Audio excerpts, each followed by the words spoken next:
پھولوں کی سنگت میں بیٹھو گے پھولوں کا رنگ تمہارے اوپر چڑھ جائے گا.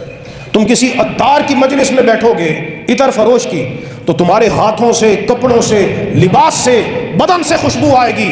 ارے اگر عطار کی صحبت میں بیٹھنے والا خوشبو سے محروم نہیں رہتا, پھولوں کی صحبت میں بیٹھنے والا خوشبو سے محروم نہیں رہتا, تو جس شخصیت کو اس امت میں سب سے زیادہ رب کے حبیب کی صحبت ملی ہے ان پر مصطفیٰ کا کتنا رنگ چڑھا ہوگا. سبحان اللہ سبحان اللہ. اور میں آپ کو پوری بصیرت سے کہہ رہا ہوں, حضرت ابوبکر صدیق رضی اللہ تعالیٰ جس نے کتب حدیث کو پڑھا ہے, قرآن و حدیث کا مطالعہ کیا ہے گہرائی سے, بصیرت سے, تدبر سے, وہ جانتا ہے حضرت صدیق رضی اللہ تعالیٰ عنہ وہ حضور کی نسبت میں فنا ہو چکے تھے. ان کے ظاہر پر محبوب کے ظاہر کا رنگ تھا, ان کے باطن پر محبوب کے باطن کا رنگ تھا, ان کے اخلاق پہ مصطفیٰ کریم کے اخلاق کا پرتو تھا, ان کا مزاج محبوب کے مزاج میں ضم تھا.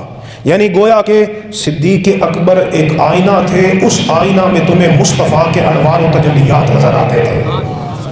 قرآن مجید میں اللہ تعالیٰ